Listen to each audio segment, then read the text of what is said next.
Hello my dear student, last 1.2 को discuss किया था। अब क्वेश्चन नंबर 1 में एक बात और थी, वो क्या बात थी चलिए देखते हैं। Question, if domain replaced by n with codomain being same as r star, क्या कोई इफेक्ट ट्रू रहता जब डोमेन r स्टार से n हो जाती और जो कोडोमेन है वो r स्टार ही रहती। मतलब क्या है इस बात का, हमने इस क्वेश्चन में स्टडी की थी कि जो हमारी डोमेन थी वो भी r स्टार थी, कोडोमेन थी वो भी r स्टार थी। अब ये बोलना चाह रहा है कि जो डोमेन है वो हो गई n और कोडोमेन, क्या फंक्शन में के फंक्शन के रिजल्ट में अभी भी कोई चेंज, अब कोई चेंज आएगा या जो पहले था जाएगा। तो देखिए अब मैं देखूं, अब जो डोमेन कैसी होगी, डोमेन होगी ऐसी एंड सो ऑन, पर जो कोडोमेन है उसमें तो अभी भी सारे के सारे नेगेटिव पॉजिटिव सारे नंबर्स रियल नंबर्स होंगे एक्सेप्ट 0 एंड सो ऑन। अब अगर मैं बात करूं, हमारा fx था 1/x, तो हर x के लिए मेरे को एक एलिमेंट y में दैट इज डोमेन में मिल जाएगा, तो फंक्शन 1 तो होगा ही होगा। पर क्या कोडोमेन में क्या कोई चेंज आया? फंक्शन पहले भी 1 था, अब भी 1 रहेगा। अब बात करते हैं क्या फंक्शन के ऑन टू में कुछ चेंज आएगा? पहले फंक्शन ऑन टू था फॉर, तो चलिए देखते हैं। अब मैं कोई भी एलिमेंट डाल दूं तो बच्चों अब देखिए y is equal to 1/x, तो x is equal to 1/y। अगर मैं y के अंदर नेगेटिव नंबर्स डालूंगा तो x भी आएगा नेगेटिव। पर क्या डोमेन के अंदर अब नेगेटिव नंबर्स हैं? तो जवाब है नहीं है। तो अब ये फंक्शन ऑन टू नहीं रह जाएगा, तो ये चेंज आएगा। इसको आप खुद से लिख सकते हैं। तो चलिए अब डिस्कस करते हैं अपने नेक्स्ट क्वेश्चन को, दैट इज क्वेश्चन नंबर 3। अब क्या है question number 3? Prove that the greatest integer function f such that r to r given by f of x is equal to greatest integer function of x is neither 1 nor onto, where greatest integer function this is denoted by greatest integer less than or equal to x. Let's see. अब सबसे पहले इस question को करने से पहले मुझे पता होना चाहिए कि भाई ग्रेटेस्ट इंटीजर फंक्शन होता क्या है।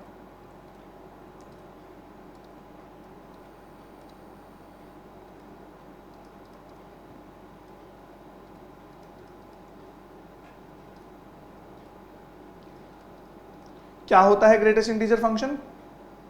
अब देखिए, अगर एक एलिमेंट है x और ये जो चीज है ये रिप्रेजेंट करता है ग्रेटेस्ट इंटीजर को। अब मतलब क्या है ग्रेटेस्ट इंटीजर फंक्शन का? अब देखिए, अगर x हो जाए 1.2, इसको मैं लिख सकता हूं 1 प्लस 0.2। तो अगर मैं greatest integer value x that is 1.2 की देखूं तो वो आएगा 1। तो एक रियल नंबर के अंदर सबसे बड़ा इंटीजर जो प्रेजेंट है वो बताता है ग्रेटेस्ट इंटीजर फंक्शन। तो अगर मैं 2.8 की देखूंगा तो आएगी 2, 3.7 की ग्रेटेस्ट इंटीजर देखूंगा तो आएगा 3, 3.9 का देखूंगा तब भी 3, 3.1 का देखूंगा तब भी 3, 4.1 का 4।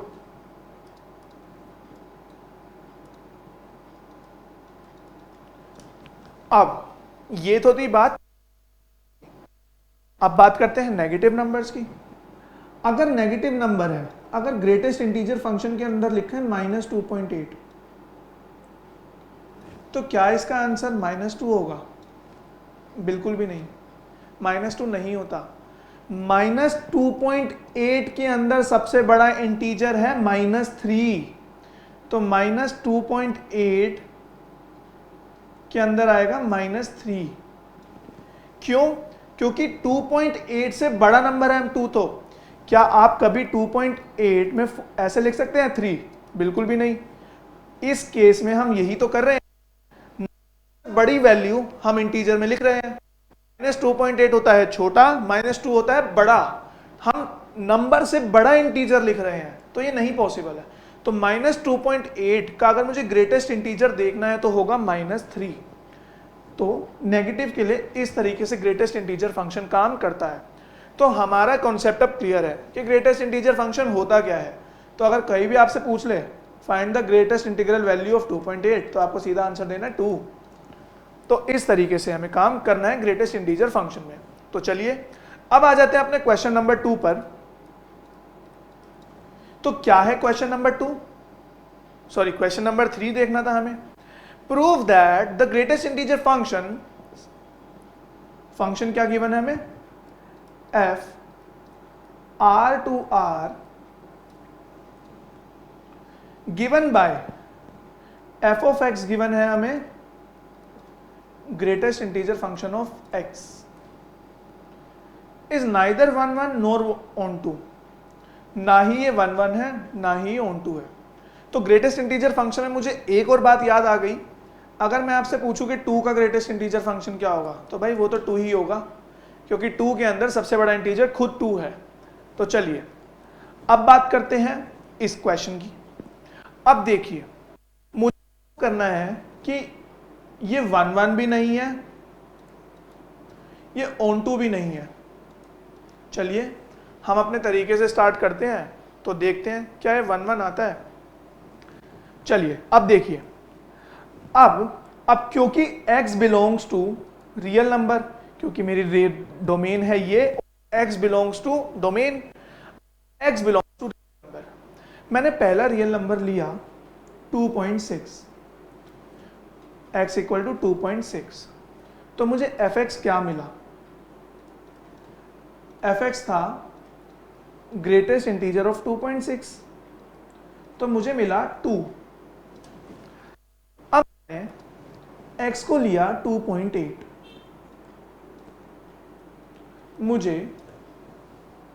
मैंने इसको f of x में पुट किया, मुझे f of x मिला ग्रेटेस्ट इंटीजर ऑफ 2.8, फिर से 2। इसका अगर ये मेरी डोमेन है और ये मेरी कोडोमेन है,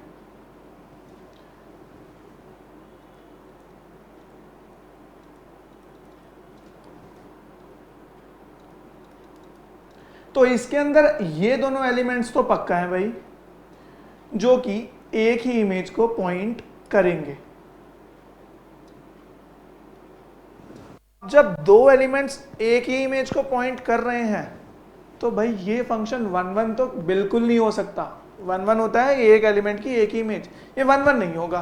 तो चलिए, देयरफॉर अगर मेरे को इस बात को लिखना हो, since there exists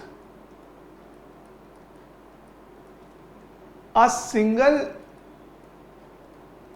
image in codomain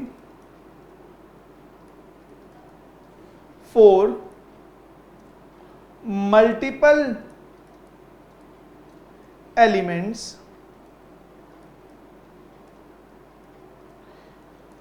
in domain, function f of x equal to greatest integer function of x is not 1 1। मैंने ये तो प्रूफ कर दिया कि 1 1 नहीं है। अब मुझे प्रूफ करना है कि ये फंक्शन ऑन टू भी नहीं है। कैसे मैं करूंगा ऑन टू का प्रूफ? चलिए अब मुझे देखिए, अगर हम ध्यान दें, जो मेरी कोडोमेन होगी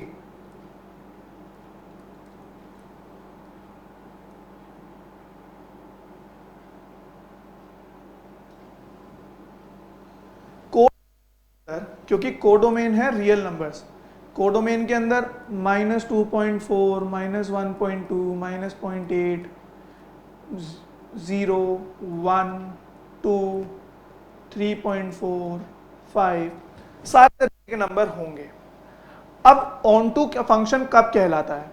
ऑनटू फंक्शन जब कहलाएगा कि सारे के सारे एलिमेंट्स जो कि कोडोमेन के अंदर प्रेजेंट हैं वो किसी एक एलिमेंट या एक से ज्यादा एलिमेंट ऑफ डोमेन से रिलेटेड होने चाहिए। मतलब अगर मैं फंक्शन में डोमेन के एलिमेंट को पिक करूं तो सारे के सारे ये एलिमेंट्स आने चाहिए।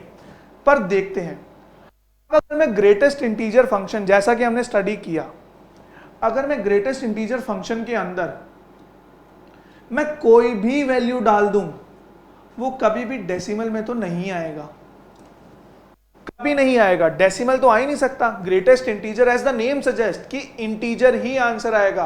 पर रियल नंबर के सेट में इंटीजर्स भी होते हैं, फ्रैक्शनल नंबर, डेसिमल नंबर भी होते हैं, नेगेटिव नंबर्स भी होते हैं, सारे तरीके के नंबर होते हैं। इंटीग्रल नंबर तो बच्चों सारे इसमें रिलेटेड होंगे, पर जितने भी डेसिमल नंबर्स हैं, फॉर एग्जांपल 2.4, 1.2, इस तरीके के जो एग्जांपल्स हैं, ये कभी रिलेट नहीं कर पाएंगे किसी भी एलिमेंट ऑफ डोमेन से। तो कभी भी हम जब फंक्शन में x की वैल्यू डालेंगे हमें डेसिमल वाले नंबर तो नहीं मिलेंगे। तो therefore function is not onto. Sir आपने समझा तो दिया, अगर पेपर में कैसे लिखेंगे तो चलिए देख लेते हैं वो भी। For y, for all y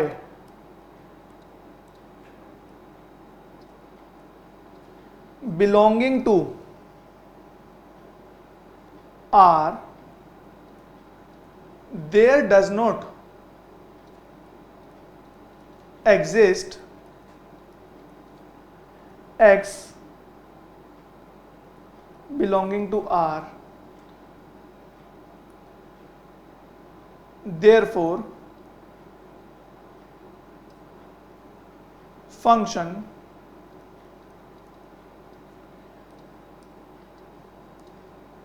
f of x is not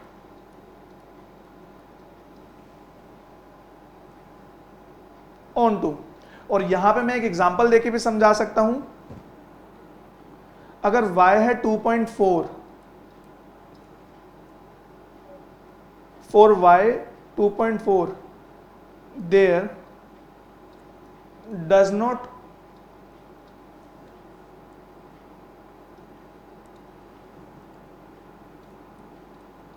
exist any value of x। तो ये था हमारा क्वेश्चन नंबर 3।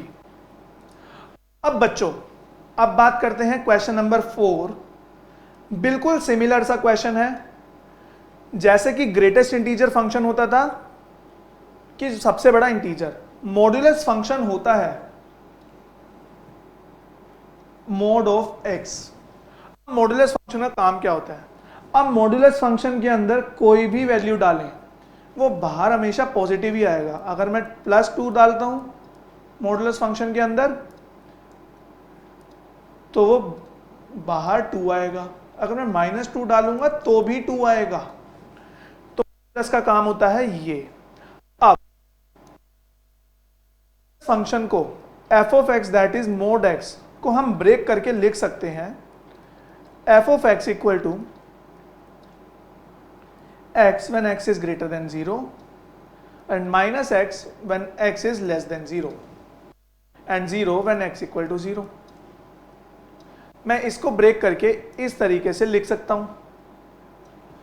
अब कैसे?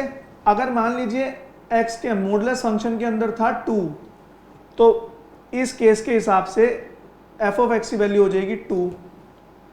अगर मॉडुलस फंक्शन के अंदर था -2, तो इस केस के हिसाब से मोड ऑफ -2 हो जाएगा माइनस ऑफ x -2, तो फिर से 2।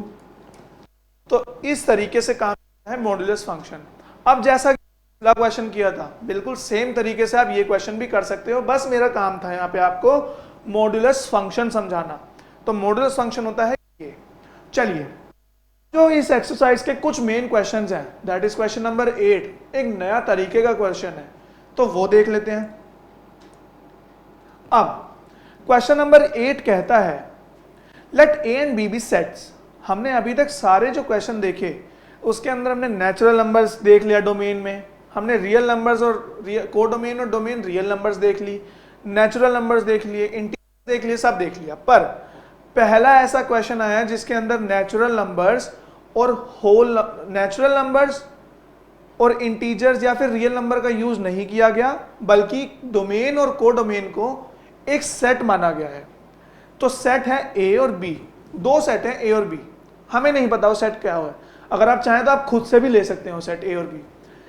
तो फंक्शन है A cross B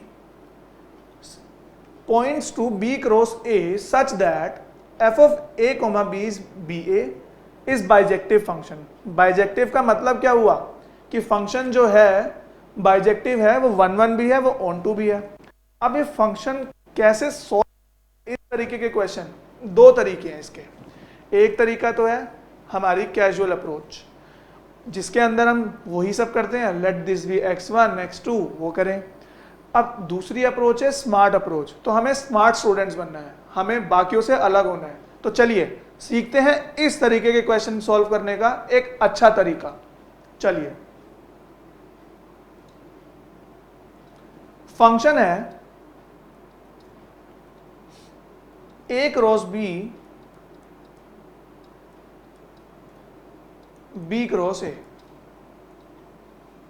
such that F of A comma B is B A. जैसा कि हमें पिछले क्वेश्चन में ऐसा गिवन होता था F of X equal to 2x plus 1 and so on, तो इसमें दे रखा है कि ए बी अगर एलिमेंट आएगा तो वो रिवर्स हो जाएगा, बी ए हो जाएगा उसका। अगर डोमेन के अंदर ए बी है तो को डोमेन के अंदर बी ए आएगा। इस फंक्शन का ये मतलब है। अब हमें क्या प्रूफ करना है कि फंक्शन जो है बाइजेक्टिव है। तो चलिए स्टार्ट करते हैं।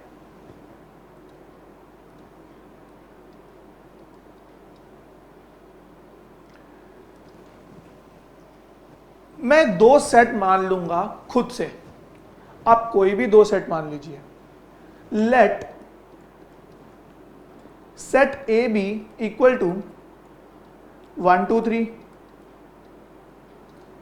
And set B be equal to 4 5। अब मैंने छोटे सेट्स माने हैं, अगर आप बड़े में भी करना चाहें तो ये वैलिड है, पर मैं आपको सजेस्ट करूंगा हमेशा छोटे सेट्स लें ताकि कैलकुलेशन करने में इजी हो। अब देखिए, अब मुझे सबसे पहले पता करनी है अपनी डोमेन। तो डोमेन क्या है, ए क्रॉस बी। तो चलिए निकाल देते हैं Cartesian product of A and B. वो आया 1 4 1 5 2 4 2 5 3 4 एंड 3 5। तो ये तो थी मेरी डोमेन।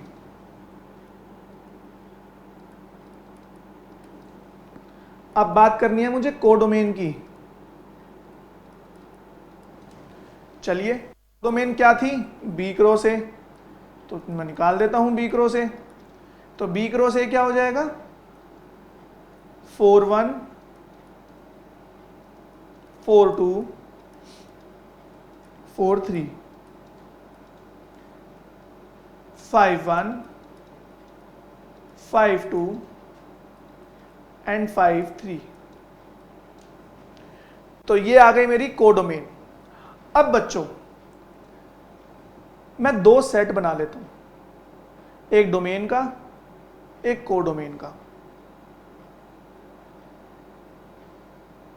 ये हो गई मेरी ए क्रॉस बी, ये हो गया B cross A cross B के सारे एलिमेंट्स मैं लिख लेता हूं, ए क्रॉस बी में थे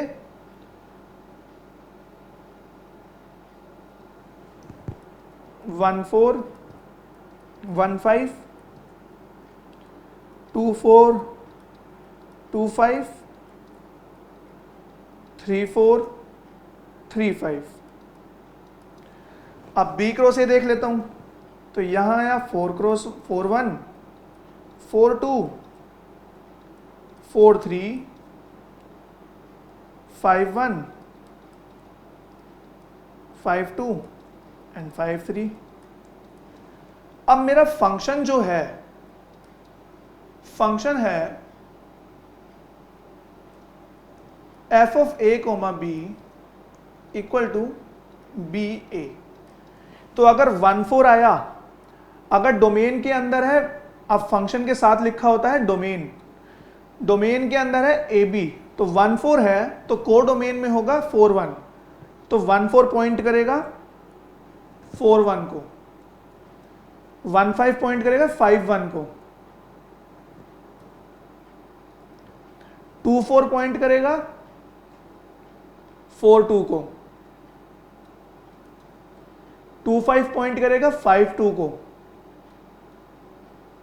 3 4 पॉइंट करेगा 4 3 को, और 3 5 पॉइंट करेगा 5 3 को।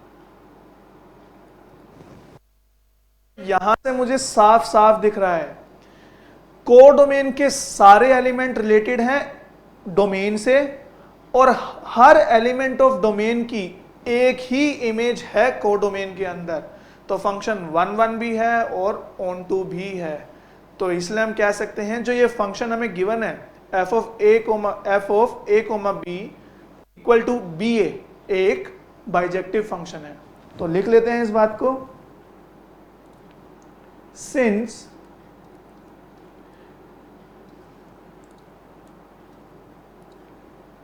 For A B belonging to, for, यहां पे हम थोड़ा और अच्छे से लिखेंगे इसे, for all A comma B belonging to A cross B there exist a unique image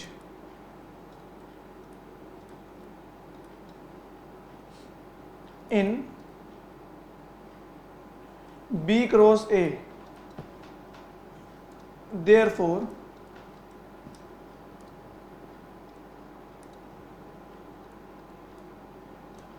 function is 1 1.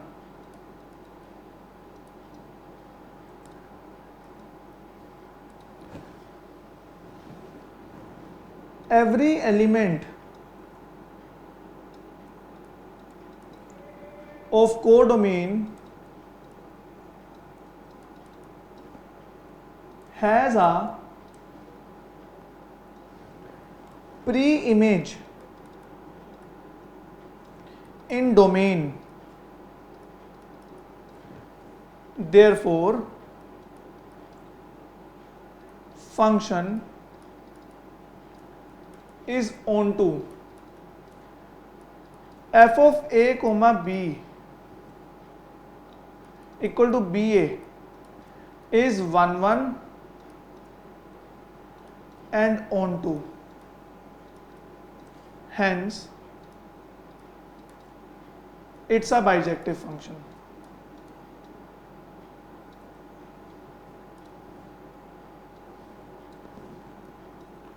Bijective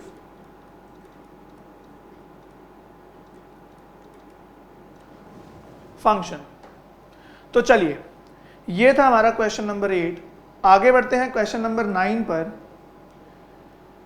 अब ये जो क्वेश्चन है, ये क्वेश्चन है जिसके अंदर हमें केसेस लेने होते हैं, और ये थोड़ा सा ट्रिकी क्वेश्चन होता है कि केसेस कौन से लेने होते हैं। तो चलिए सीखते हैं एक नया कॉन्सेप्ट इस क्वेश्चन के थ्रू। स्टार्ट करते हैं। हमें एक फंक्शन दे रखा है जिसकी डोमेन है नेचुरल नंबर और इसकी कोडोमेन भी है नेचुरल नंबर, और फंक्शन गिवन है F of N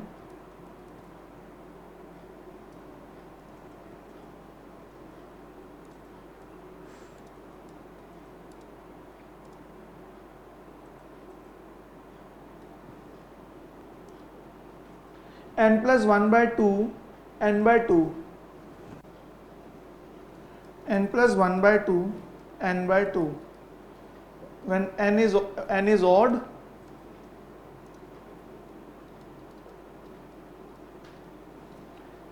n is even.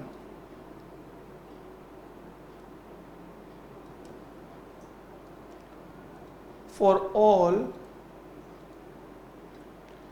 n belonging to n. अब देखिए, हमें क्वेश्चन दे रखा है ये, और हमसे पूछा क्या गया है, इस function f 1 1 and onto justify your answer. हमें बताना है कि भाई क्या ये फंक्शन 1 1 और ऑन टू है, हमें जस्टिफाई भी करना है. तो चलिए अब देखिए, अब हमें 1 1 और ऑन टू, अब यहां पर 3 केस हो सकते हैं. अब देखिए, जो मैंने आपको तरीका बताया था, मैंने बोला था कि x1 और x2 हम दो एलिमेंट्स अज्यूम कर लेते हैं डोमेन के अंदर. x1 और x2 को चूज करने के 3 तरीके हैं, इनफैक्ट 4 हैं, पर 3 से भी काम चलता है. मान लीजिए अब जो डोमेन है वो है मेरी नेचुरल नंबर्स, ये सारा रफ पार्ट है. डोमेन है मेरी नेचुरल नंबर्स. अब नेचुरल नंबर्स है, नेचुरल तो ऑड होते हैं, इवन होते हैं. प्रूफ करने के लिए मैं दो एलिमेंट्स लेता था set from the set of natural numbers, that is x1 and x2. अब वो दोनों एलिमेंट्स या तो हो सकता है उनमें से एक एलिमेंट ऑड हो या दोनों एलिमेंट ऑड हो. एक पॉसिबिलिटी ये है. दूसरी पॉसिबिलिटी है कि एक ऑड हो एक इवन हो.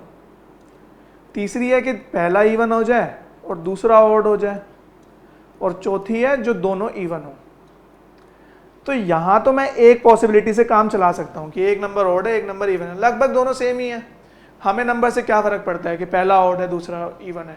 पर फिर भी फॉर योर सेटिस्फैक्शन मैं आपको ये भी करके दिखा दूंगा एट द एंड कि दोनों से आंसर सेम आएगा. पर अभी इसके अंदर हम एक ही लेंगे. तो चलिए अब देखिए, या तो हो सकता है कि दोनों ऑड हो, या हो सकता है दोनों इवन हो, या हो सकता है एक ऑड हो या एक इवन हो.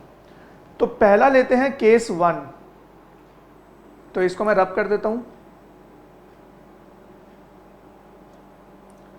अब लेते हैं केस 1. तो केस 1 है व्हेन x1, सबसे पहले हम लिखेंगे let x1 and x2 be two numbers belonging to domain. अब केस 1 है जब x1 and x2 both are odd numbers. तो दोनों odd numbers हैं. तो अब देखते हैं f of x1 equal to f of x2. कुछ इसी तरीके से हम काम करते थे जब हमें 1 1 प्रूफ करना होता था. तो x1, अब जब ऑड नंबर है तो हमें देखना है, ये हमारे लिए जब नंबर अगर ऑड है तो फंक्शन f of n की वैल्यू है n plus 1 by 2. तो अब f of n है n plus 1 by 2. f of x1 क्या हो जाएगा, x1 plus 1 by 2, x1 plus 1 by 2. f of x2 क्या हो जाएगा, क्योंकि x2 भी ऑड है तो x2 plus 1 by 2. 1 से 2 से 2 कटा, x1 plus 1 equal to x2 plus 1, 1 से 1 कटा, x1 इक्वल टू x2. तो भाई इस फंक्शन 1 1 है. Therefore f is 1 1. अब देखते हैं अपने सेकंड केस के लिए. ये था जब दोनों नंबर ऑड नंबर्स हैं. केस 2, when both are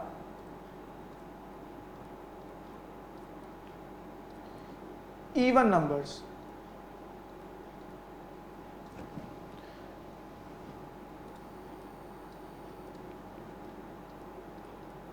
दोनों के दोनों इवन नंबर्स हैं। तो इवन नंबर जब था तो फंक्शन क्या हो जाता था, n/2।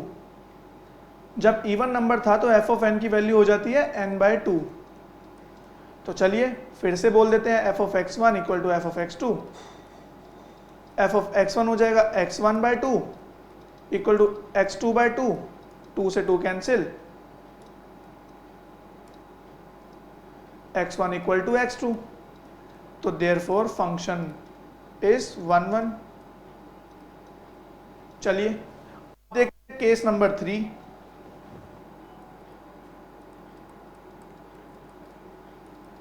when x1 is odd and x2 is even, तो f of x1 equal to f of x2। अब यहां पर है ध्यान देने वाली बात, x1 है odd तो फंक्शन हम यूज करेंगे ऊपर वाला, दैट इज n+1/2, क्योंकि odd के लिए f of n की वैल्यू n+1/2 है। तो यहां यूज करेंगे x1 + 1/2, और यहां हम यूज करेंगे क्योंकि x2 है इवन, तो जब नंबर इवन था तो f of n की वैल्यू थी n/2, तो यहां पे मैं यूज करूंगा x2/2, 2 से 2 कैंसिल हुआ, x1 - x2 equal to x2 - x1 equal to 1। ये बात आ गई, ये है x2 - x1 1 के इक्वल हो सकता है। तो क्या मैं फंक्शन ऑन 1 1 है, तो यहां से मान लीजिए x2 हो गया 2, x1 हो गया 1, तो a की वैल्यू को पॉइंट करेंगे ये, तो यहां पर फंक्शन 1 1 नहीं रहा, तो देयरफॉर f इज नॉट 1 1। तो फंक्शन 1 1 नहीं हुआ। फंक्शन को हम तभी 1 1 बोलेंगे जब वो तीनों के तीनों केसेस में 1 1 प्रूफ हो जाएगा। अगर एक में भी 1 1 प्रूफ नहीं हुआ तो फंक्शन 1 1 नहीं है। तो therefore function is not function that is f of n is not 1 1। 1 1 की तो मैंने बात अब कर ली। चलिए अब आ जाते हैं ऑन टू की बात पर। चलिए अब मुझे ऑन टू कैसे प्रूफ करना है। अब ऑन टू के लिए अब मैं दो सेट बना लेता हूं।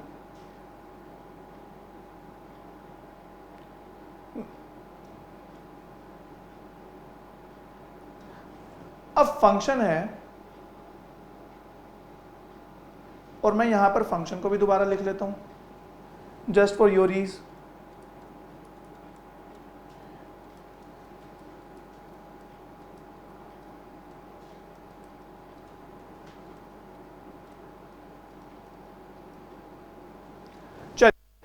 अब देखिए डोमेन थी नेचुरल नंबर्स, लिख लेता हूं मैं यहां। कोडोमेन थी नेचुरल नंबर्स। अगर मैं किसी तरह यह प्रूफ कर दूं कि कोडोमेन के सारे एलिमेंट्स की एक प्री इमेज एग्जिस्ट करती है डोमेन के अंदर, तो फंक्शन ऑन टू कहलाएगा। तो देखिए अब मैं लेता हूं n की स्मॉलेस्ट वैल्यू में ले सकता हूं 1, तो जब 1 है तो ये फंक्शन यूज होगा, तो 1 + 1/2 दैट इज 1, तो 1 के लिए पॉइंट करेगा इसे।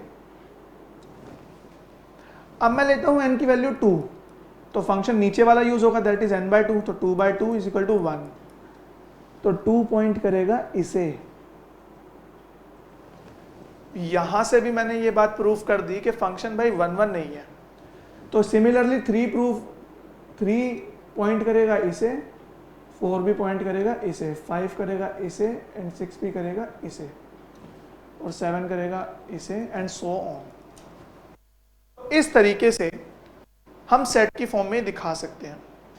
अब जैसा कि आपको दिख ही रहा है, हम नीचे चलते जाएंगे, इस सेट के दैट इज कोडोमेन का हर दो प्री इमेज एग्जिस्ट करती हैं डोमेन के अंदर। तो फंक्शन ऑन टू तो हमने यहां पे प्रूफ कर दिया, पर सर मजा नहीं आया इस प्रूफ से।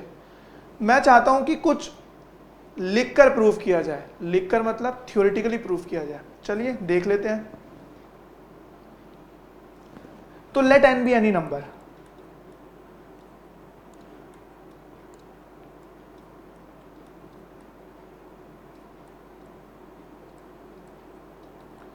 अगर नंबर ऑड है,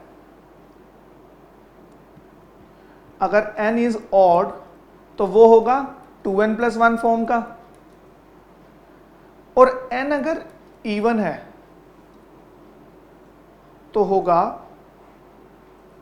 2n फॉर्म का। अब देखते हैं, मैंने f के अंदर ऑड नंबर डाला, f ऑफ n की जगह ऑड नंबर डाला तो 2n+1 होगा। तो जब ऑड नंबर था तो फंक्शन था n+1/2, n+1, n की जगह मैं डालूंगा 2n+1, तो 2n+1 + 1/2 that is equal to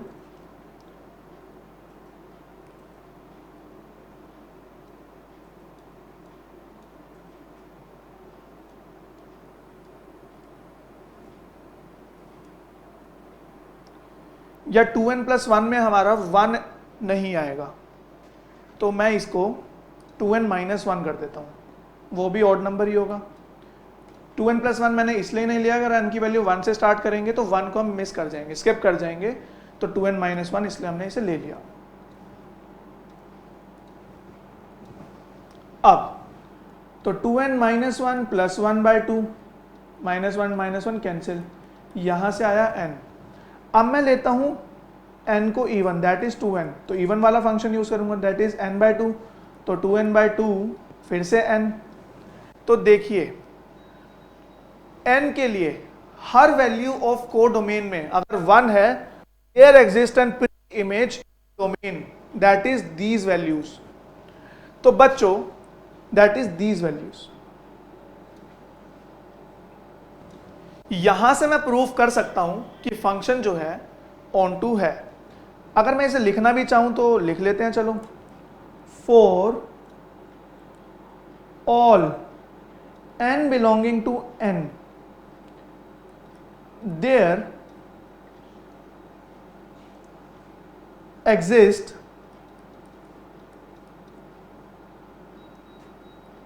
f of 2n-1 equal to n and f of 2n equal to n, and hence function is on to। तो ये था कॉन्सेप्ट इस तरीके के क्वेश्चंस के लिए। तो इसी के साथ इस वीडियो में हम इतना ही पढ़ेंगे। अगर इस वीडियो से रिलेटेड अगर आपको कोई भी डाउट है तो आप हमसे पूछ सकते हैं। Till time take care, thank you so much.